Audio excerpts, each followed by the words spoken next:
મનને સંસારના અનેક વિષયોમાંથી ખેંચીને ભગવાનના ચરિત્રમાં, ભગવત કથામાં દ્રઢ કરવાનું છે. અઘરું કામ છે. આપણું મન ચંચળ છે. અનેક વિચારો, અનેક ચિંતનો મનમાં ચાલતા હોય છે. આપણે સૂઈ જાય ને તોય મનનું કામ ચાલુ જ હોય. તો એવા ચંચળ મનને ભગવાનની કથામાં દ્રઢ કરવું, શાંત કરવું, કથામય કરવું એ કઠોર છે, કઠણ છે.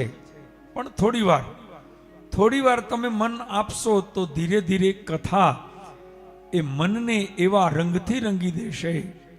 કથા એ મનની અંદર મનમોહન ભગવાન કૃષ્ણને બિરાજમાન કરી દેશે. તો આવો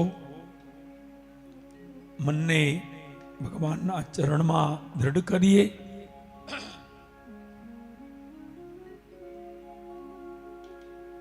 અને ચૈત્ર મહિનાના આ પવિત્ર દિવસોમાં આ જગતનું સર્વશ્રેષ્ઠ તીર્થ એટલે હરિદ્વાર અને પતિત પાવની પુણ્ય સલીલા એટલે માં ગંગા. ગંગા એ નદી નથી, ગાય એ પશુ નથી, પીપળો એ વૃક્ષ નથી, બ્રાહ્મણ એ માણસ નથી. તો ગંગા એ નદી નથી. ગંગા તો કોઈએ પૂછ્યું કે દૂધ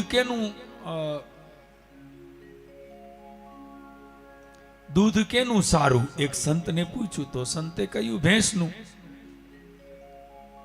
એટલે પ્રશ્ન કરતાએ કહ્યું કે મહારાજ મહિમા તો બધે ગાયનો કહેવાય છે, તમે ભેંસનું નામ કેમ કહો છો? ત્યારે સંતે બહુ સરસ વાત કહી કે એટલા માટે તમે દૂધની વાત કરી છે. ગાયનું દૂધ એ દૂધ નથી, ગાયનું દૂધ એ અમૃત છે.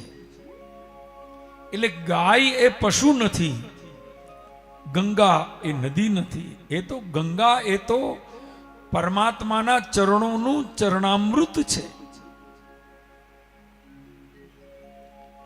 ગંગા ક્યાંથી આવી? બ્રહ્મલોકમાંથી. ભાગવતમાં કથા આવે છે, ભગવાનના ચરણમાં આ ગંગાજલ કેવી રીતે આવ્યું?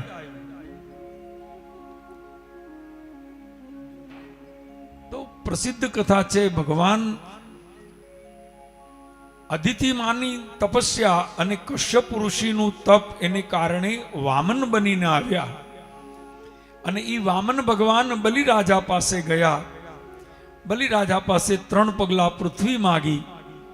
એમાં ભગવાને પૃથ્વી માપતી વખતે એક પગ, જમણો પગ આમ ઉપર જવા દીધો. એટલે ઉપરના 7 લોક મપાયા.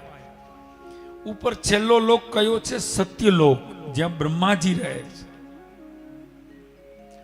બીજું પગલું નીચે 7મા પાતાળમાં ગયું. એટલે ડાબો પગ નીચે પાતાળમાં ગયો, જમણો પગ ઉપર સત્યલોકમાં, બ્રહ્મલોકમાં ગયો. ભગવાને આમ તો 2 પગલામાં જ બધું માપી લીધું ને. 3 માગ્યા હતા પણ 2માં બધું મપાઈ ગયું. પહેલું પગલું જે જમણો પગ સત્યલોકમાં, બ્રહ્મલોકમાં ગયો, બ્રહ્માજીએ જોયું કે આ તો પરિબ્રહ્મ પરમાત્માનું જમણું ચરણ છે, આ તો મારું સૌભાગ્ય છે. બ્રહ્માજીએ કમંડલમાં જે જળ હતું એ જળ લઈ ભગવાનના ચરણનો અંગૂઠો ધોયો છે. જમણા પગનો અંગૂઠો બ્રહ્માજીએ ધોયો છે. ઈ જે અંગૂઠો ધોયો ને ઈ જે જળ છે ને ઈ જ ગંગાજળ, ઈ જ ગંગાજળ. વામન જ્યારે વિરાટ બન્યા અને એ વિરાટના ચરણ ધોયા, આ ઈ જ ગંગાજળ. તો પૃથ્વી ઉપર કેવી રીતે આવ્યા એ કથા પણ આપણે જાણીએ છીએ. ભગીરથના પિતૃઓ જ્યારે કપિલ મુનિના શાપથી બળીને રાખ થયા, ત્યારે એનું કલ્યાણ કરવા માટે ભગીરથ ઋષિના દાદા, ભગીરથના પિતા દિલીપ, દિલીપના પિતા અંશુમાન,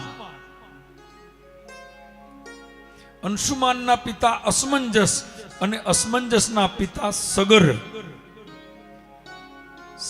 સગર રાજાનો દીકરો છે અસમંજસ. જેવું નામ છે એવો એનો સ્વભાવ છે. અસમંજસનો અર્થ ખબર છે ને? અસમંજસ, લોમ વિલોમ. અસમંજસ એટલે ઘણીવાર આપણે નક્કી ન કરી શકીએ આમ કરવું કે આમ કરવું, આ સાચું કે આ સાચું, દઉં કે ન દઉં, લઉં કે ન લઉં, જાઉં કે ન જાઉં.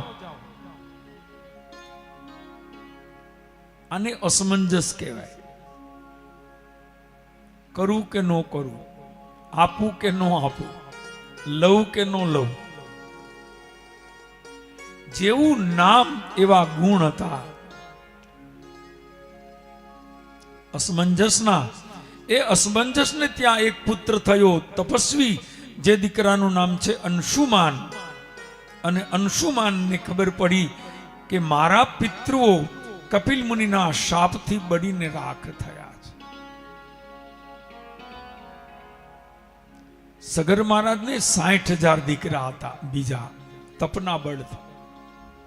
એ 60,000 દીકરાઓ કપિલ મુનિનો અપરાધ કર્યો એટલે કપિલ મુનિના શાપથી બળીને રાખ થયા.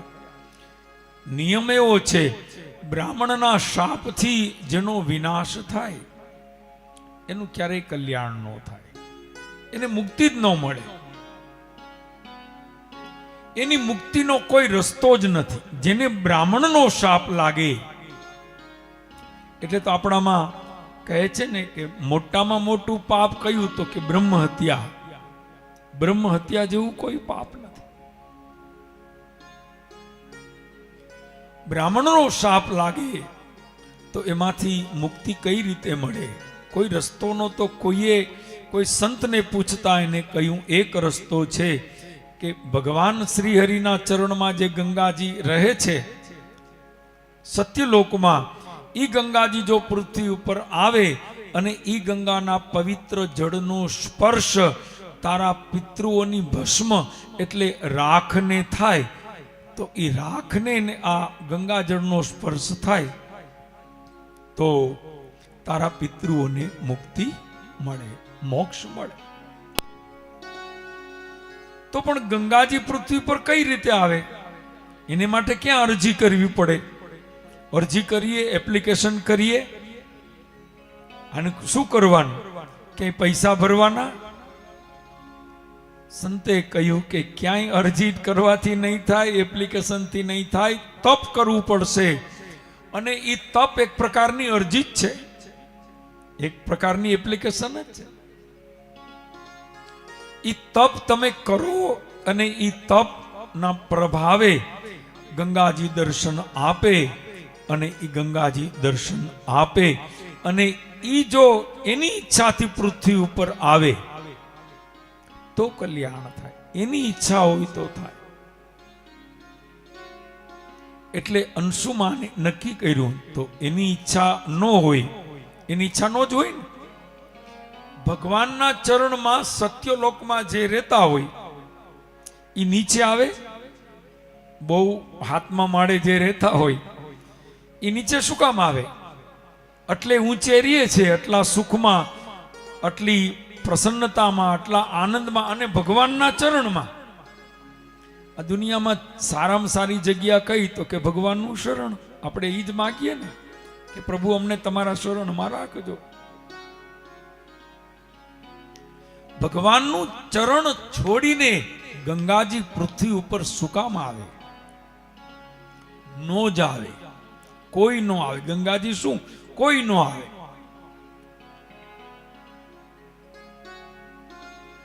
હવે એની અનિચ્છાને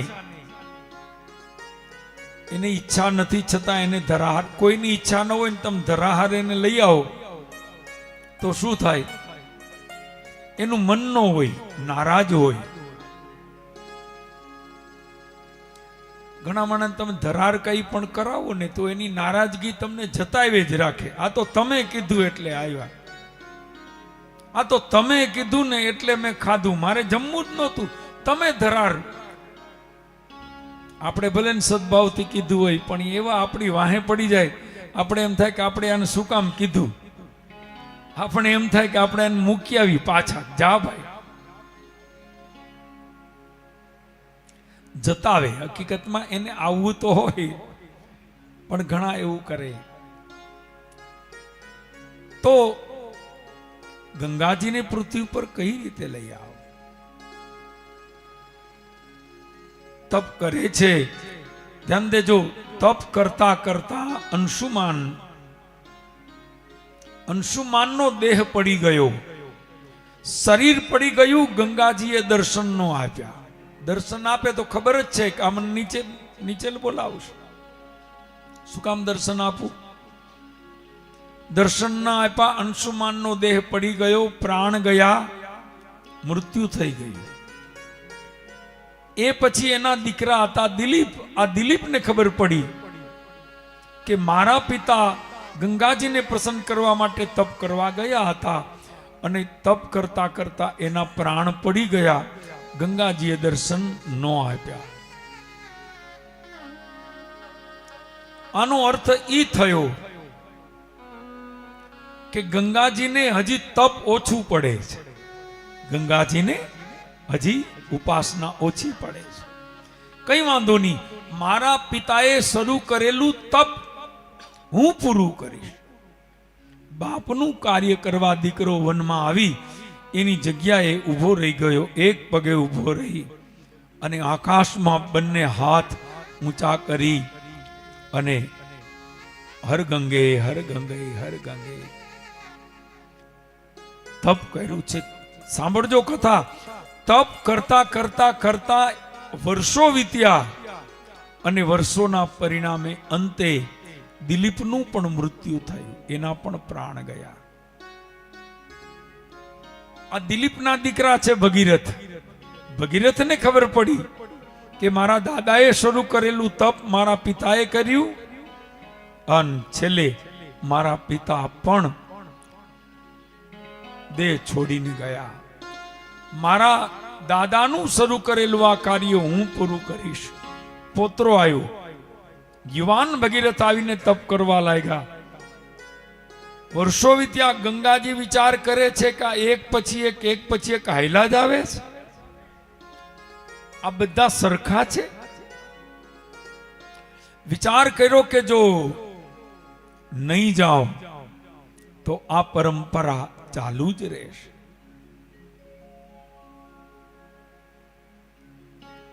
અંતે ઈચ્છા નથી, ગમતું નથી, છતાં ગંગાજીએ દર્શન આપ્યા અને કહ્યું કે માગ. ત્યારે ભગીરથે કહ્યું કે માં તમને ખબર છે હું શું માગવાનો છું. તમે 3 પેઢીઓના તપ કરવા છતાં દર્શન નહોતા દેતા, એનું કારણ તમે જાણો છો. ગંગાજીએ કહ્યું કે સીધી વાત છે, સ્વર્ગ છોડીને ધરતી ઉપર દુખી થવા કોણ આવે? અહીંયા ભગવાનના શરણમાં રહું છું, એ છોડીને આ પૃથ્વી ઉપર મારે હેરાન થવા આવવું?